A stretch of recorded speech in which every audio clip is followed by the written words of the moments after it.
thinking about taking the leap, you're going to think you're crazy. And you are. You have to understand that and be okay with it. Yeah. I feel like as though accomplished is an understatement when it comes to speaking about your journey in general. You started building drones in first year, is that right? I'm hoping this podcast has a couple of people who are thinking about starting a business. Oh yeah, definitely. If we go back, we're going back to Kathy when she's 5 years old. So this next message is for them specifically.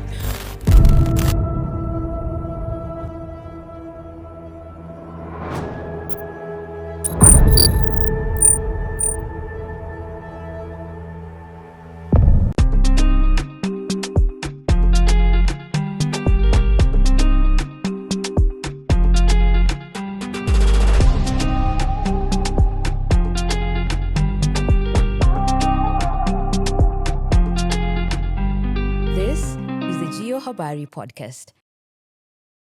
Thank you and welcome again to yet another episode of the Young Professional segment. As always, I'm your host, Linus Anari, and today we were having a bit of, I thought we'd have quite an interesting conversation because one of the overarching things that have come to struck me, especially in the space of entrepreneurship, leadership, and just life in general, is how people are constantly oscillating between extreme optimism and hopelessness. And this is the conversation that I thought I'd have it here. And who, other than the current guest that we have, I will be introducing her in a short while. She is one of the most fascinating and phenomenal ladies out there who've managed to carve out their niche altogether.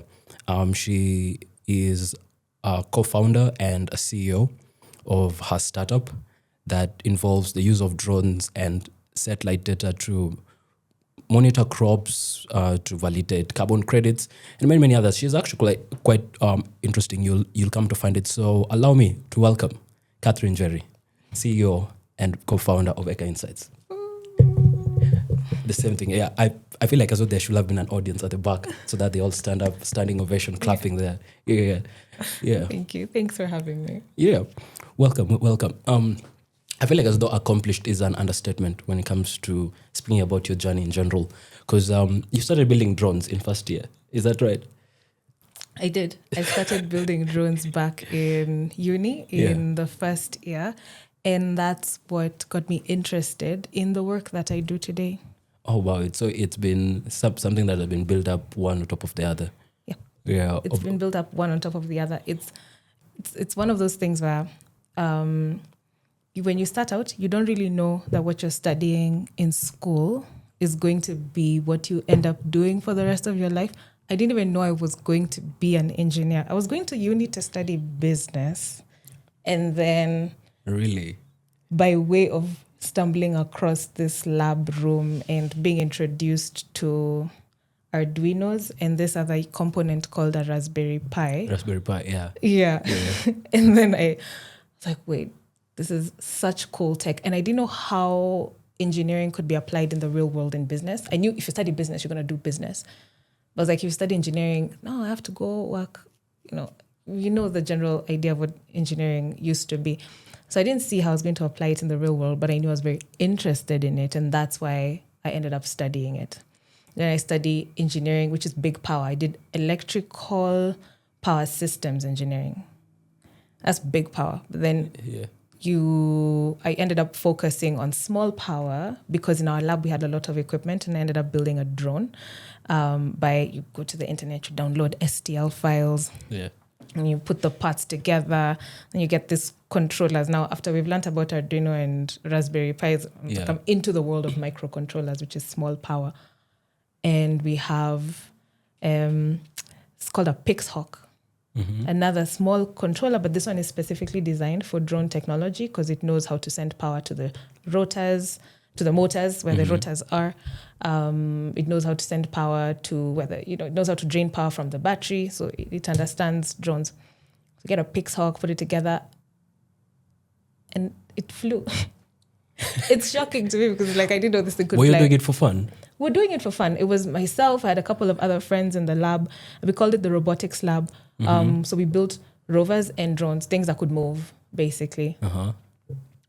I mean, when the thing flew, I think that was a bit intense, because now I came to realize you can begin to control the physical world using code and machines. And I mean, we have a lot of robotics now, but this was many years back in 2016. So I knew there was something here. So I continued exploring that. And my end university thesis was about the application of drones in agriculture, because my school was located just in front of a huge sugarcane farm. So I ended up using, my final year paper was on how we could use drones to monitor sugarcane farms. And there was a lovely agronomist lady who showed me how we could do it. And that seed was planted literally and figuratively. And here we are today. And here we are still on the drones. Because let me just try to bring out this other perspective about it, because I know you have accomplished quite a lot. You've won a couple of hackathons, I think, in uni, at the African Leadership University, right? Yes. Yeah. And you have a tremendous track record at all of this. And allow me to just strip down what you do for now, okay? And just talk about you. Who was Catherine back in the days? Like, what do you think were the qualities that then Catherine had that you feel like as though were fundamental in terms of what she has managed to accomplish and the journey that she's been through up until now? Who was Catherine at that time? If we go back, we're going back to Kathy when she's 5 years old. Okay. We have the whole day, please. High imagination. So I'm the youngest of many siblings. And my siblings are much, much older. So I was raised almost like an only child. Had a very high imagination. I think, in a sense, I've studied engineering, but I'm a creative at heart. And so I remember being maybe somewhere around class 3, and I was obsessed with flying. So I believed that I could fly. Like Superman. I could fly. Yeah. And the way I believed I could fly was went out, got unajoizo karatasi za garbage. Sorry, I don't know what the audience here understands Swahili. Right. Garbage bags. Yeah. Take 2 or 3 garbage bags, cut them open into the big squares, sew them together. So you have this big nylon sheet. And then I went outside to play, I climbed, places where construction is happening and you have big, big stones.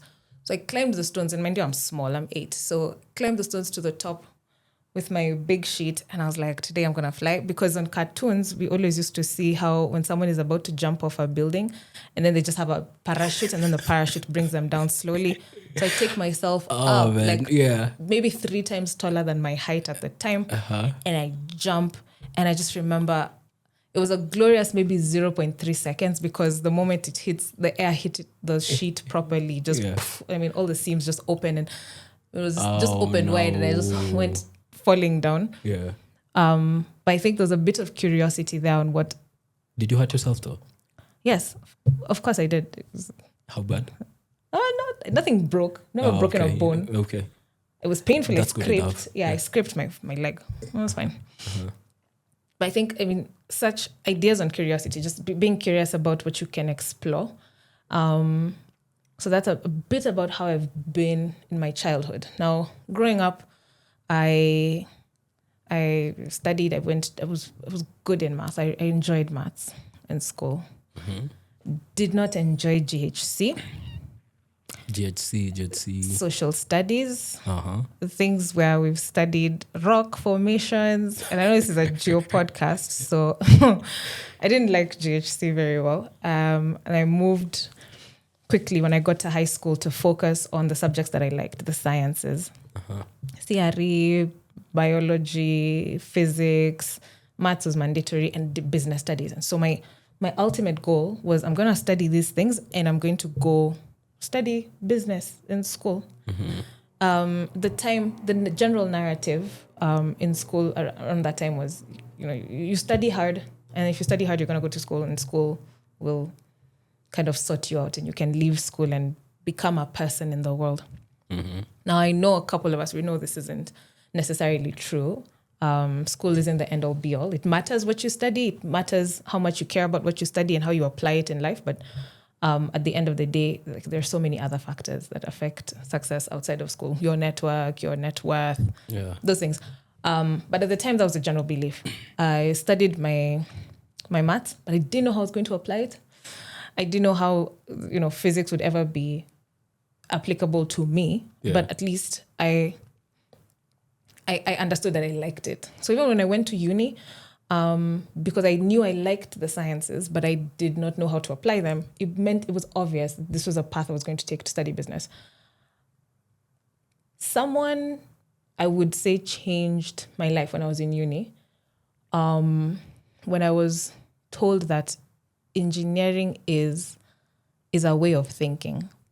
It's not really the content of what you're learning. It's not the wires and how you pass energy in the wires to do transmission. That's fine, but engineering is a way of thinking. It forces you to think differently. How to solve problems as well. How to solve problems. And how to solve problems is, how do you start a podcast? Like, there's stages to this thing. You learn how to think systematically. I was like, yeah, I want to think different. And so that became a driving force behind why I studied engineering. I hadn't figured it out. It's not like I knew very well. Just like anybody else, I'm sure, who's in that stage in their life, you're figuring it out as you go along. But it's really cool when you're able to say, I haven't figured it all out, but I know I want to do this thing. If you ask me how this thing is going to apply to my life 15 years from now, I don't know. But I know I want to do this thing. And I knew I wanted to do engineering once I first got that taste of being in the lab. That's in first year. That's in first year. Yeah. And by the way, did you always know that you wanted to start your own company, like your own startup, or did it sort of like find you? Have you always known that?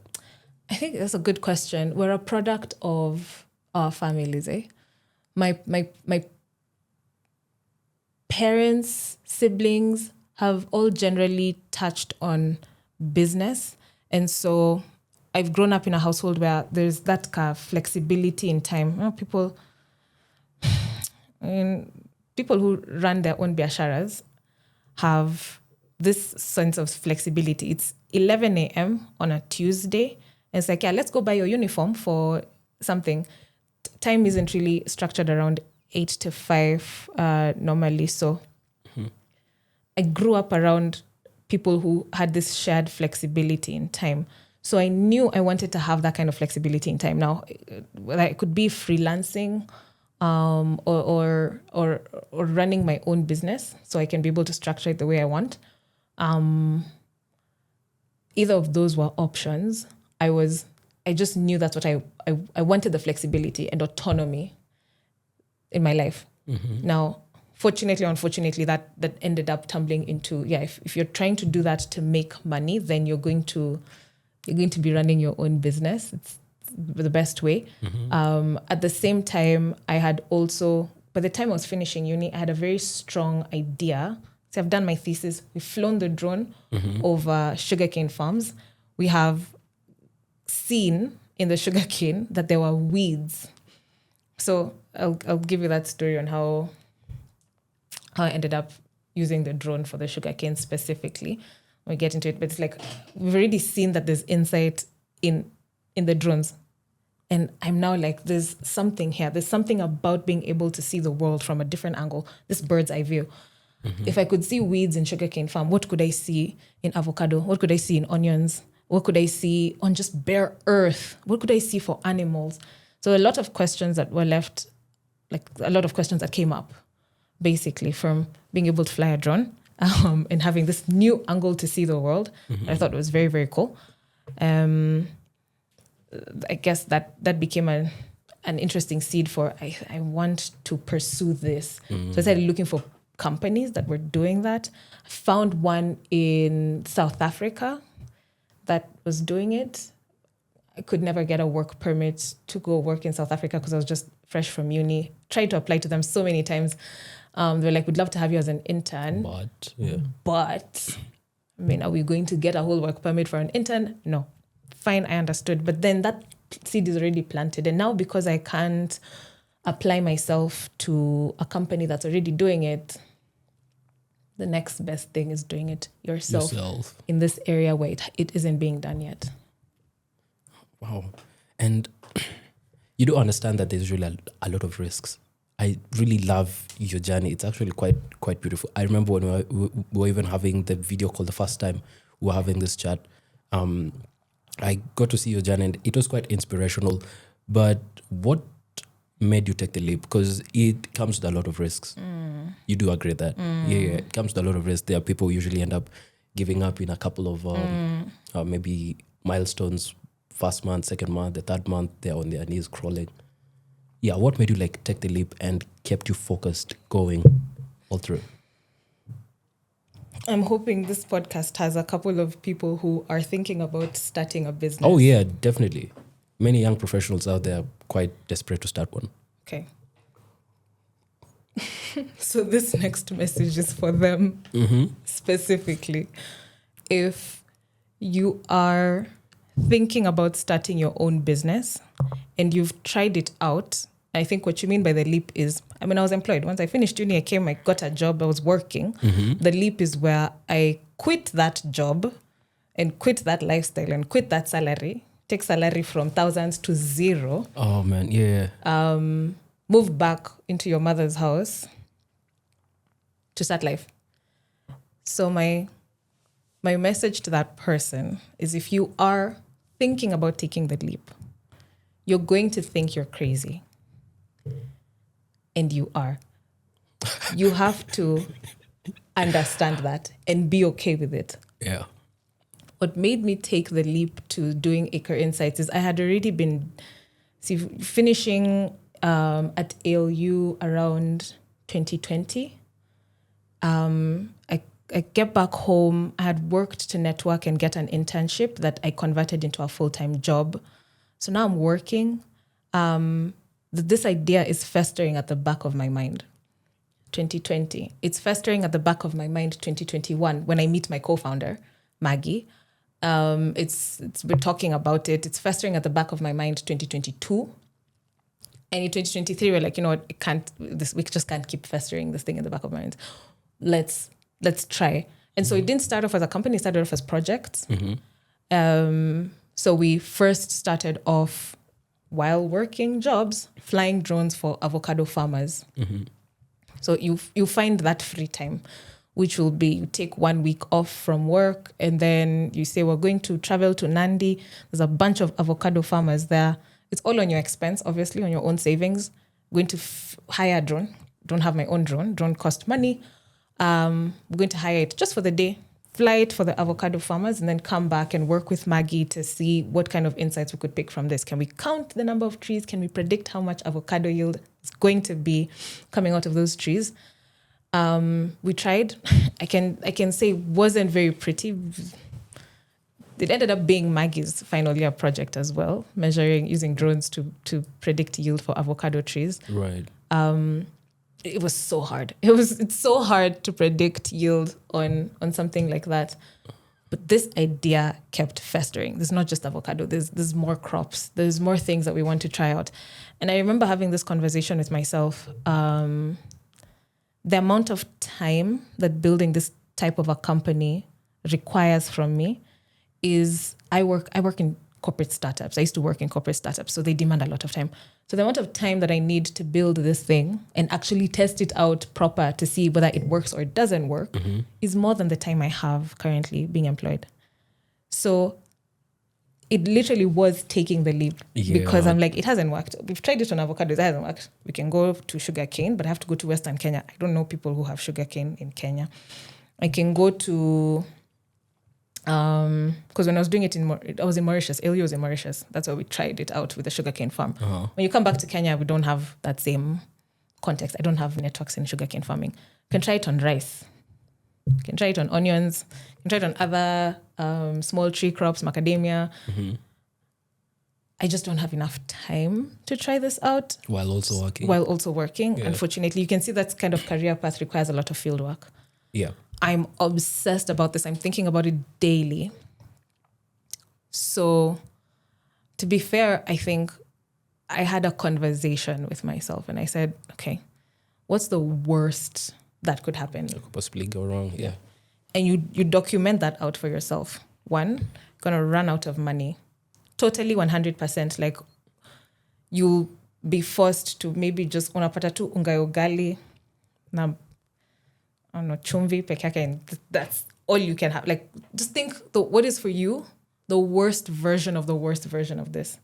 I'm going to be embarrassed in front of my friends and my family. I tried doing other businesses before in jewelry and delivery. So I'll be like, this girl just starts things and they don't work and she just fails. She's a failure. Whatever horrible insecurity version of the thing. That's so mean. Yeah. It's just going to be so embarrassing and no one will ever want to bet on you ever. Yeah. The other worst thing that can happen is now that you're completely out of money, I don't know, I had to quit my job. So you're going to come back and beg for the job back and they'll be like, no, we don't want you. I'm like, oh gosh. And you sit and you're like, well, if all of these things happen, it won't kill me. So find a way. Maybe you find your brother and your brother will give you a small amount of money and you can move back home and you'll figure it out and you'll have to rebuild again. But if all these three things happen, will you regret ever doing this or trying this fully with your full heart? Mm-hmm. I was like, I won't. I'll know I chose this for myself. I did this to myself. And so that's when I realized, entrepreneurship is crazy. And it's okay to be crazy, as you've put it. Yep. You just say, I'm crazy. Sawa, nimekubali and I'm going to go try it. Yeah, but also, most people tend to get comfortable once they get a job. Mm-hmm. Yeah, so like that aspect about taking the leap is actually quite bold. I'm not going to lie to you. Most people, once they get actually a good paying job, leaving it to start their own company is too big a risk to most people because, the comfortability is usually more or less like a, how will I put it? Like it's quite beguiling and it can make you feel like as though you are that you shouldn't even try to take this risk. Like it tries to reduce your risk appetite. And I love how raw you are and genuine about your journey, because most people tend to cut off the corners of their journeys. Like they just focus on the good part. You know what? I have always been doing this. I was tough. This good. It's hard to build a business. Yeah. Like so speaking about actually that, what is it about coming up with a business or starting a company that nobody preps you or tells you about? Oh, we can go down this road. We can go for this journey. Yeah. Just a comment also on those who we say have, you've gotten a well-paying job, you're comfortable, and you get comfortable, then it becomes really hard to take that leap, like the one we took. Yeah. I commend you. If you are sitting somewhere and you're like, I used to have this business idea and I've now gotten a job and I'm comfortable, I'm happy. I don't need to pursue this business idea anymore. Good. Don't do it. Don't try and pursue entrepreneurship because someone else is doing it. It's not painful enough for you to sit in that discomfort of continuously having this idea in your head that you want to realize, that you're trying to realize. You're kind of blocked by the fact that you just don't have enough time. If it's not that painful for you, it's just not that serious for you. Not everybody has to become an entrepreneur. Not everyone has to pursue this idea that they had. Mm-hmm. Totally fine for you to logic out. And I've met a couple of people. One of my really good friends was like, I make good money. Why would I quit to start and go through what she went through, Catherine? I go, no, it's suffering. If that's where you are, honestly, hats off to you and embrace where you are. But if you're also in a place where truly you wake up every day and you look at your life and you're like, I'm so dissatisfied. I wish I was an actress. That's what I really want to do with my life. I really wish I was. And every day is just bugging you at the back of your mind. I'm sorry, it's not going to go away. It's going to keep bugging you. Yeah. So go, do it, fail, ndo malizane nayo, then you can come back to do the thing that that was comfortable for you. But at least it's out of your heart. I tried it. Yeah. I tried it, didn't work. And so for me, I felt like I was going to go crazy. I was like, I keep thinking about this thing all the time. Wacha nifanye, ndo yanguke, so I can clean my hands. You kind of have that crazy mindset. I mean, of course, you're working hard, you're hoping it works, and you're hoping this leap of faith works. But yeah, if you're comfortable where you are, you don't have to go become an entrepreneur. Was there a time when it hit you that, wait, this is actually tougher than I expected? Was there such a moment, like through your journey? Yes. The journey of building a business, I think one of the key insights that you just asked, what are the things I've seen, is a business exposes you to yourself first. Yeah. All those insecurities and fears that you have about your life, your looks, talking to people, selling yourself, those insecurities that you lock in that are easy to hide away, when you're that comfortable business. Entrepreneurship exposes you to yourself. All your insecurities come down, lay bare. It becomes the culture of the business as well. Your employees see it in you. So it forces you to face yourself and start saying, I think I have a problem. When people challenge me in a room, instead of just, like, anyone can be wrong. I can be wrong 200 times. Instead of just embracing it, I feel like I crawl back into myself. Now, you have to face that about yourself. And I'm sure it's an uncomfortable conversation you're going to have. Entrepreneurship, in a way, is a bit of therapy. And I have to say, the person I was, our business is now, she's about to turn 3. Or he's about to turn 3. He? Why yes, he? Whichever. She, he. Uh-huh. The person I was before starting the business and the person I am now, there's definitely a lot of growth. Yeah. And comfort in being able to talk about very uncomfortable things because I've had to face myself. And what is the biggest struggle when facing yourself? Like, what was the most challenging aspect about you that you feel like as though this is something that... You want me to say this here?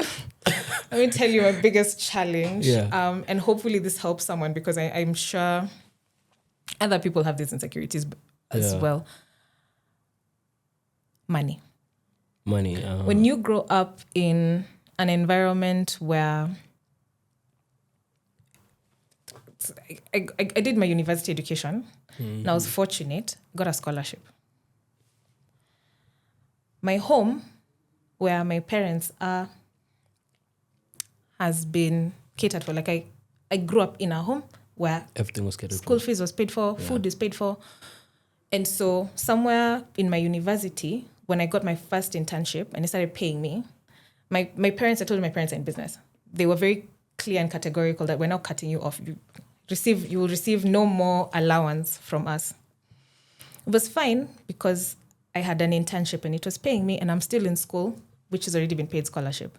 So I stopped collecting money from my parents when I was very young, but it went from getting, 30K a term to zero. I went from 30K a term from my parents to 30K a term from an internship. From the internship, yeah. So it was more or less like shifting. I shifted. Yeah. I finished school, I work really hard, I get a full-time job. So you're moving from 30K to 70, 70 to 120, 120 to 300K. What? I can grow. So my journey with money has been very comfortable. When I started a business, you see, I had was savings. But to start the business, I had to quit my job. And I did the calculations. I was like, well, if I quit my job, I have to save this much money. Had you saved enough? I had saved. I worked really hard to make sure I was pinching. So I had saved up money. And I was like, well, that money can last me for, I think it was about 7 months. Now, in 7 months, if I try running a business and it doesn't work, then it doesn't work. I have to go back to get a job. Yeah. So I save the money, I leave, I start doing the business. For the first time in my life, the amount of, see, when you're leaving, the amount of money coming in versus money going out. This much comes in, this much goes out. Apo katikati the savings. So it keeps growing. For the first time in my life, money coming in is zero. Money going out is here. Yeah. So the gap just keeps getting wider. I had never faced myself. I didn't know who I was broke. That's not a conversation I've ever had to have with myself. Yeah. I didn't know what that means to be broke, to penny pinch, to be scared that money is running out. And I knew it was going to happen. Like, see, I told you I've saved. So I have 7 months. Month 1 happens, month 2, month 3. You're seeing your bank account going in the negative direction. And for the first time, I had to face an insecurity that I don't think I even knew I had. That was a tough one. That I think was a really tough one. And actually accepting the fact that you're broke. Yeah. So broke is a state of mind. You can, there's someone who's like they're broke because mbele nyuma kona 20 bob. There's someone else who says they're broke na kona savings ya 100k kwa bank account. Broke is a state of mind. So it depends what that means for you. Yeah. For me, I came to realize broke is I'm going in the negative direction every day. The amount of money I have goes like this and like this and like this. So when you have a salary, you get this much, then you spend kidogo, then you have some savings. Then you get again this much, you spend kidogo, you get some savings. Broke for me was just like going in the negative direction. Nothing. It just makes you panic without without the plan of seeing 7 months is going to finish, without knowing when it's going to start going back up. I built a business that was very clear. I was going to find investors because it was building drone technology, and we're going to be servicing B2B. So we work with other businesses. It's going to take a while to build those relationships. So I understood that. And I was like, if I can sell other people into it, I can get investors who can then come in, help me. I need a team of at least 3 people. Help me get a team together. We need an accountant. We need this. We need a space. Help me get those resources together. Now I need 7 months of living expenses to figure these things out. Who can I talk to? What else can I test on the ground to prove it, so that when I talk to them, I show them, look, this is the proof that there's something here. That was what I needed to do. And we ended up getting our investors. We have 2 key investors who've invested in the business, who give us that startup capital for us to run and get more oxygen, for us to go get our customers. So that was great. But the point was, as long as financially you're going negative, like that was just stressing me out. Yeah. I had to face that and understand that in business, this isn't the first bet I'm going to make. I'm going to be making bets all the time. We're now building new products.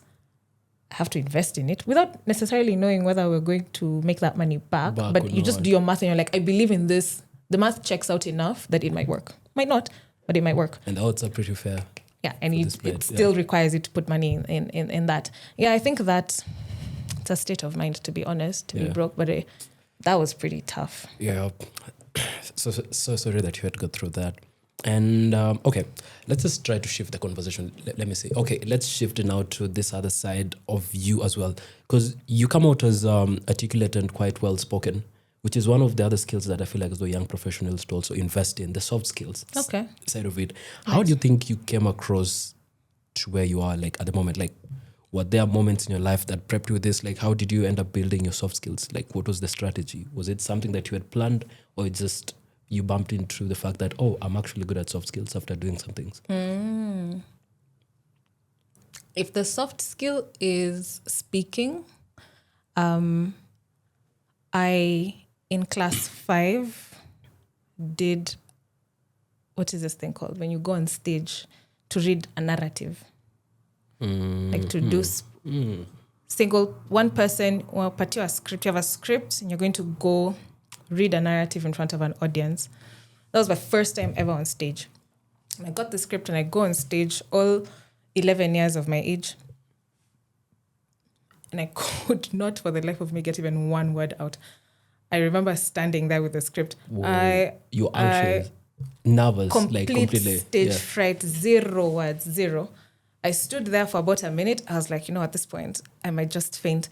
So I quickly crumpled the paper and I just left the stage. Oh, man. Poor little you. Oh, yeah. Horrible. And I remember when I left the stage, teacher ako hapo nyuma. They're like, what happened? What happened? And we had practiced, but they were really practiced. I understood stage fright, that period. Uh-huh. So when I saw other people doing it and being able to stand there and talk, I was like, so they had to overcome something. They had to overcome stage fright to be able to be there. Because I felt that feeling. Everyone's looking at you. It's crazy. So I learned that if you try doing something, it's going to be hard. And then you realize what the gap is for you to figure out how to do it. So I went on stage again and again and again, but this time I picked smaller audiences. That one, I had no business going in front of the whole school to read a narrative at the time. Picked a smaller audience, just the class. And you try it again and again and again until that stage fright goes away. So I think by the time I was in class 8, I used to read speeches like representative of class 8s. Me will read the speech. And some parent or person would come up and say, "You're so well spoken."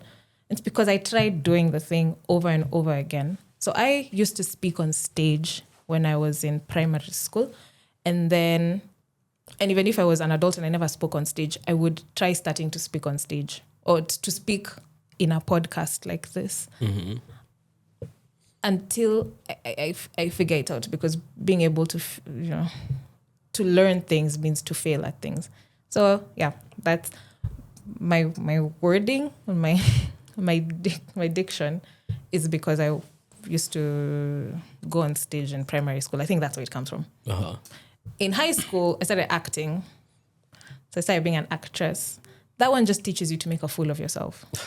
I just made a big fool of myself. I used to act like a man. My name, I remember it had a German, with a play, and there was it was supposed to be a German guy, and my name was Hans. And I was just, make a fool of yourself, because I know I'll mess up. People will probably listen to some of the things I'm saying here and just be like, I did not understand a word this person said, and it's going to hurt me. But I'm like, oh, okay. You learn, like I love failure, because failure, like you just learn from those things. You make a fool of yourself, people laugh at you afterwards, like, Kathy, you sounded so silly. Okay, then you learn. Those would maybe be the two things that have taught me to speak. Yeah. Other soft skills, emotional intelligence. Uh-huh. To sit with your team and have a tough conversation is tough. It's so uncomfortable. But it's the same level of discomfort you're going to have to sit down with your sister and have a tough conversation, to sit down with your parent and have a tough conversation. How do you learn how to do those things? You go out and have a tough conversation. You go and you tell someone, yeah, I think we've been working together. I'm really scared. I don't want to tell this person. I don't want to work with them anymore. But we've been working together. I don't want to work with you anymore. I'm sorry. Ouch. Oh my goodness. That is such, I'm saying it here as if this is something we can just walk up and say, but I can only imagine, it's how tough it is, But you start off with, I quit my job. I quit my first job to get my second job. I quit my second job. Imagine sitting down with someone you've worked with for a whole 2 years and telling them, sorry, I'm going to pursue another opportunity now. It feels so heartbreaking. It's such a tough conversation. You have to prepare a lot for it before you go into it. And then you have it. And then 2-3 months later, you think it's the end of the world. You're like, I'm still alive. I'm okay.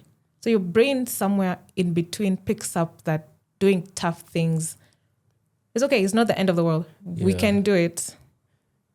Especially when it realizes that it's been through our worst times and it still managed to figure it out altogether.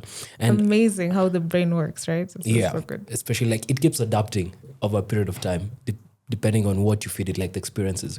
And how about these other skills? Because the other issue that usually comes with startups is that people have really good ideas. They build up incredible products. But when it comes to communicating it to potential investors, like things to do with pitching, and what like, is that something that you need to actively learn? Is it something that you guys were taught in uni? Or was there like a more or less like a curriculum that you had to take yourself so that you can understand how to actually move the product from just the technical side to actually where now you have potential customers who are willing to actually chip in? That's a fantastic question. Yes. It's something we had to actively learn. It's something that we learned at the African Leadership University. Not directly, like this is the pitching class, but this is we had a program in first year called projects or project management. And that was where they would bring an external company, at good companies like Uber, and bring in the company, or IBM, that's a consultancy. And the company has a small challenge. So Uber, I remember the challenge was they were looking at whether they should enter the market of Mauritius or not? If we enter the market of Mauritius, would that be good for us or not? So it ended up being this market case study. That was the cost for us. And you had 4 months, you have a whole term to do this project. And you're going to be presenting your findings and progress to a team from Uber virtually. They're joining the call 3 times in that one term. And the first time you're going to go and say, hi guys, this is what we've presented. And I think they try to be nice. They'll give you feedback. Okay, so we're still curious about this. I think now about the presentation we made, I'm like, that was bogus. It was so silly. We just thought of things and wrote them down, and it wasn't really a good job. And they gave us feedback to tell us, you can improve here, improve here, improve here. And then you have to pitch again, and then you have to pitch again. You do these things enough times, then you start learning. I think in school let me first say, in school, that was the structure that it was put in. So you kind of learn that you have the ability to talk to people in business, because that was not an interface that you normally have when you're coming from high school. You can talk to people in business. And then you start going off on your own. So the course was created, and then you go off on your own to pitch for... See, pitching for investors is not pitching for customers. It's not pitching for a grant. So now you start going off on your own to pitch for other things that you want. Okay, I want to start a club. I want to start a debate club in school. And to get the debate club, we're going to bring people together every evening. So 3-4 times a week. So to do the debate club, how much do I need money? I don't need money. I just need people to come. Now you're going to have to start pitching to other students to take 1 hour, 2 hours out in their evenings, every Tuesdays and Thursdays, to show up in this room and practice these things with you. You're still pitching, just a different audience. And if you pitch to them the way you're pitching to Uber, might not work. So you start learning, for you to get what you want from a certain situation, you must take time to understand the situation. I have to think, guys after school on Tuesdays usually go for sports. So if I tell you we're doing debate on Tuesdays, then I'm asking you to choose between sports and coming to do this thing. If you start learning about empathy, you're like, oh, okay, so maybe that's not such a wise idea for me to ask you to choose between those two things. Yeah. Maybe I move it to Wednesdays. So I say Wednesdays, most people, there's not so much activity. And I reduce the time from 2 hours to 1 hour, so you don't feel like you have to commit too much time. Then I pitch that to you. Now I have to, it's not, why do you want to do debate club? You should come to debate club because I think it's so cool. It's not about what I think. It's about what you think. It's about, I'm trying to get you to come to debate club. So I have to engage my empathy centers. And you start learning about things like empathy. At the time, you don't know that you're learning empathy, but you start learning empathy. So you create a debate club. And that's why it's so good when you just do random stuff when you're in university. Just do anything that comes to your mind. Like, I'm going to do debate. I'm going to learn swimming. I'm going to start a podcast. Anything. Because you're going to have to do those negotiations. Enter the workforce. Enter business, where now I have to start talking to customers. So what you've done, you've already engaged and learned about empathy enough for you to know when I'm pitching to our customers, it's not the same way when I'm pitching to our investor. Our customers care about the value that our solution gives them. Our investor cares about, especially in our early stage, our investors care about the team that's building this, who we are, and how hard we've worked to build something, and the progress we have made so far. So, customer, I'm trying to tell you, this thing will work for you because it'll cover your forest much cheaper. This thing flies faster than all the people in your team could walk. You have how many acres do you want? You have 7,000 acres. My drone can do 700,000 acres in 2 days. How long would your people take? Makes sense. If I'm going to take 2 days and That's to a customer. That's to a customer. Yeah. So that's the conversation I'm having. Now, that's a great tool. When you're going to an investor, I'm not telling the investor that this thing can fly 7,000 acres in 2 days. I don't care, really. I mean, it's great insight. They don't care. They care about what the team is. So when you go to an investor, you're talking about, we have taken this tool and tested it. That's actually quite insightful, yeah. We've tested it with person A who grows avocado. We've tested it with person B. We've tested it with person C. Person A who grows avocado tried it. They loved it for counting their trees, but it didn't really work for them when we were trying to measure how many avocados are inside the tree. Right. So now we're talking about failures. I'm even all I'm showing you is progress. Then I went and I tested it with person B. Person B had vegetables, just kale. So we were able to see how much kale, and we gave them this estimate on how much kale it was. Would they want to come back and recur and be a recurring customer? We're not sure yet. We need to continue testing this. We need. I'm not telling you the plan. Person C loved it. Person C had a forest. Person C just asked us to count how many trees are in their forest, and they absolutely loved it. And this is this particular sector. So we think there's an opportunity here to pursue. Let me pause. Now, investors, they invest in, one, the team, and you're showing them that I work to solve problems. Like I can work hard. I can report on the things that I've worked.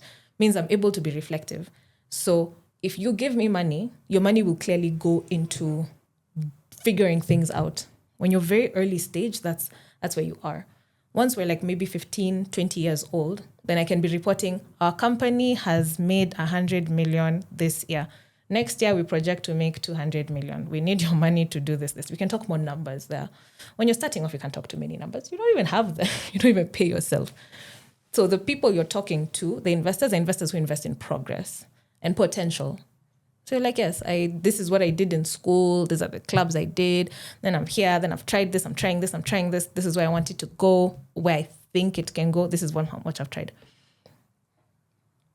Yeah, that's what investors would think.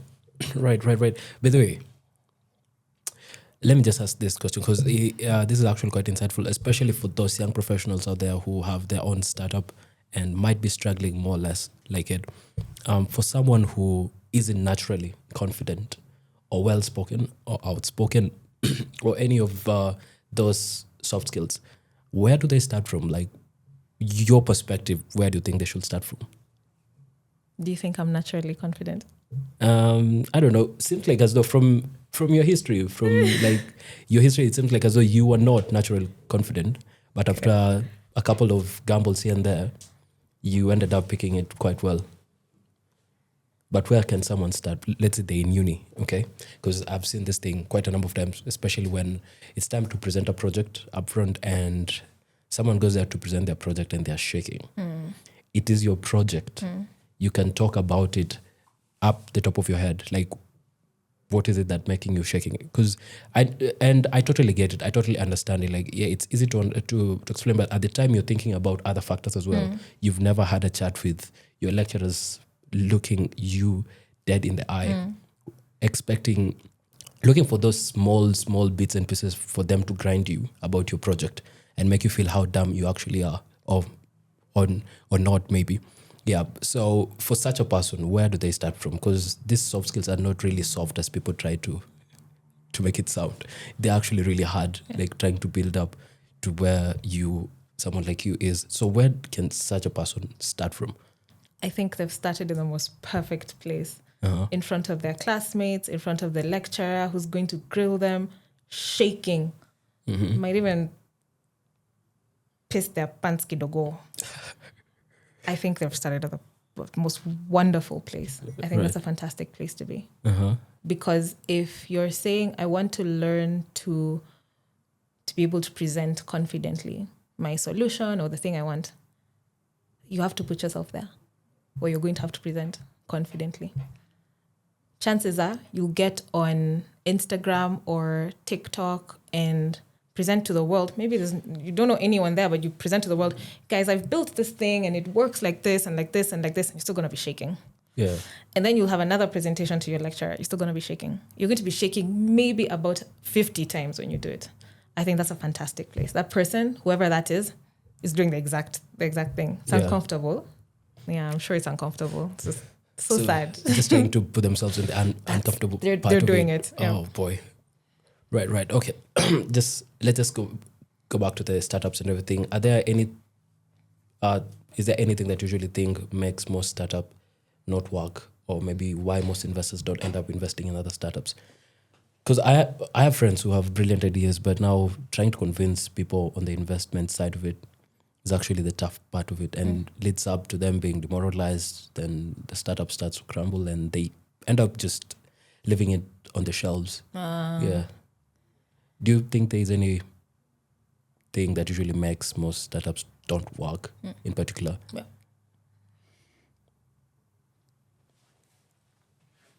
And I'm asking this question because you're also a mentor to most of the people who do startups, like who have started. Yeah. So from your perspective, from your experience so far, what is it?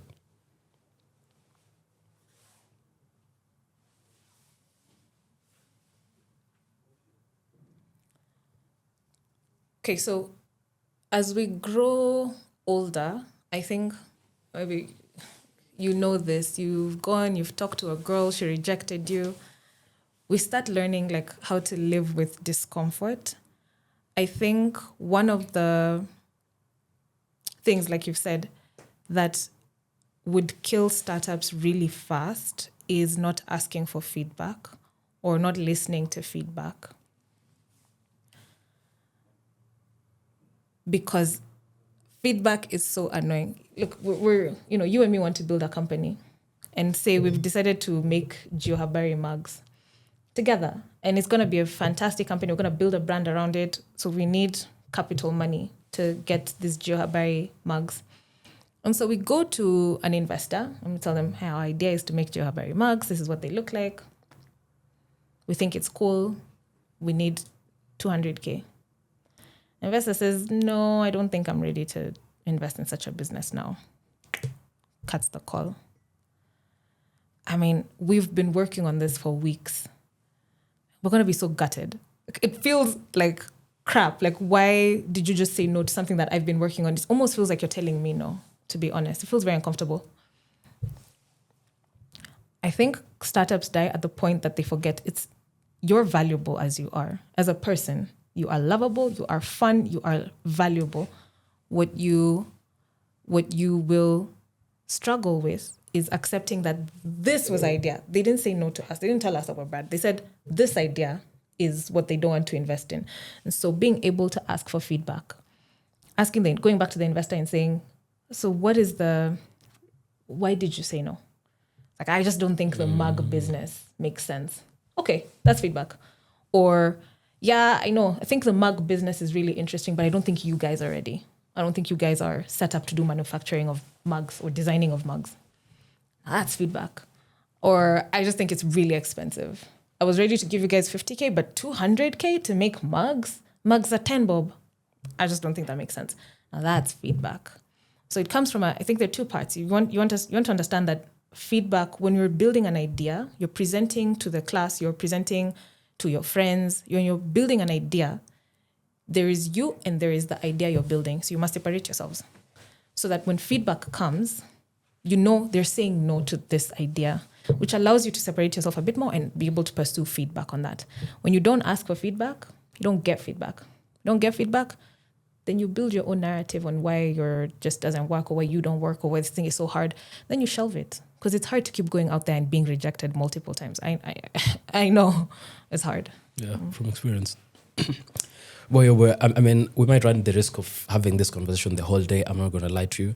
But yeah, I think we will be wrapping up now. And this is a part whereby I open it to you. Is there any message whatsoever, anything you'd like to talk to the young professionals out there listening? Gosh, I feel like you've made me go through my whole life journey so succinctly. That was the point. Yeah. I've probably told them much of what I was going to say. Yeah. If you listen to my story and you want to build a business, go to the next level in your career, pivot careers. Across all these things, the fundamentals of what we've talked about today were things that can apply across. It's being able to take the risk, accepting you're going to have to try to do something, just taking the leap of faith, understanding yourself, being confident in yourself, being able to have empathy. Empathy means you're understanding other people, because in this world, ideas don't get to fly on their own. You don't get to think about making mugs and then mugs just manufacture and go. Mm-hmm. You're a producer, you need someone to give you money. So everything that we grow with others around us. So it's really good to stretch the muscle of empathy, stretch the muscle of failure and being able to be rejected. separating yourself from the idea that you have. So there's so many lessons that come from building a business that I think have taught me, and I hope, as I give you this information, it's also helpful to you in whatever journey you're on. Because even as a young professional, you're going to want to go to the next level in your career. So be empathic, be ready to be disappointed, but know that you're going to be okay. Nobody really says no to people. People say no to ideas. You are 100% worth it as you are. Well, I think that's been well said there. And I think one of the things I'm going to pick up is that it's okay to be crazy. And that because that is where most of the greatest ideas come from. It's okay to be crazy.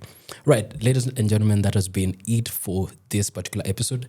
We've been having quite an interesting conversations about startups, business, the path that Catherine has actually come from, her entire life journey, life story. I feel like as though it was more or less like an autobiography in this case.